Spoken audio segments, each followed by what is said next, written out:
Speech प्रतिलेखन संख्या 8 रामधारी गुप्ता खंड 1 की 5 सेकंड में स्टार्ट होगी। अध्यक्ष महोदय, आपने मुझे 10वीं पंचवर्षीय योजना पर बोलने का अवसर दिया, इसके लिए मैं आपका आभारी हूं।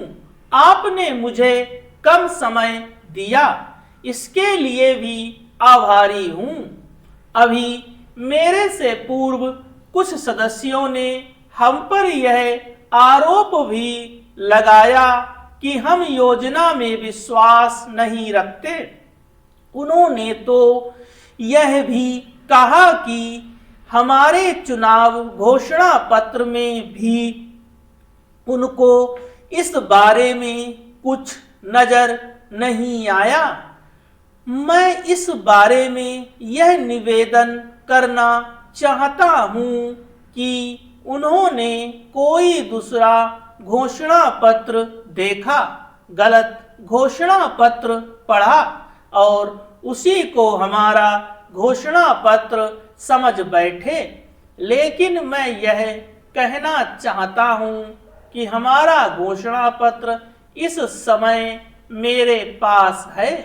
इस घोषणा पत्र में हमारी घोषणा में योजना के बारे में स्पष्ट रूप से कहा गया है कि हम योजना पर विश्वास रखते हैं, लेकिन ऐसी योजना पर विश्वास नहीं रखते जो जनता के दुखों को दूर नहीं कर सकती, जो जनता के कष्ट दूर नहीं कर सकती।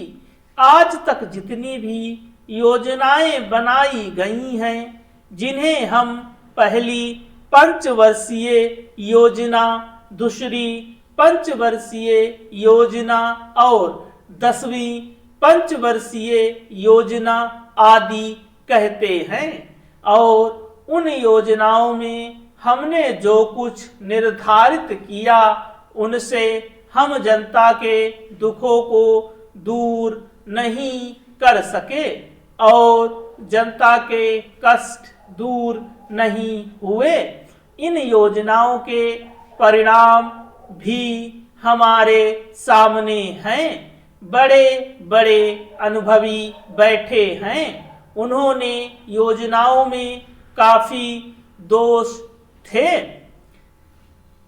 जिसके कारण ये योजनाएं लोगों के दुखों को दूर नहीं कर सकी। लोग दुखी ही रहे। यह पर कहना चाहता हूं कि जो हमारी योजना थी उसका परिणाम क्या निकला। उसका परिणाम यही निकला कि हमें रुपए का मूल्य कम करना पड़ा। जो योजना होती है वह राष्ट्र धन को ऊंचा करने के लिए बनाई जाती है, लेकिन हमारे सामने आंकड़े हैं। इसका परिणाम हमारे सामने है।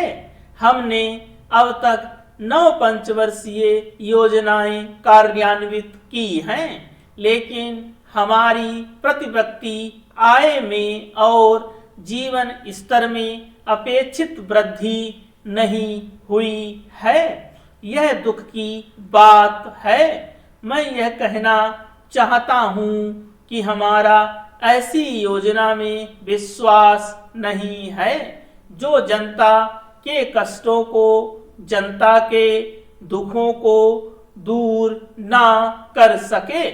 हम ऐसी योजनाओं पर विश्वास करते हैं जो उनकी आयु बढ़ा सके, उनका आर्थिक विकास कर सके, उन्हें उन्नत कर सके।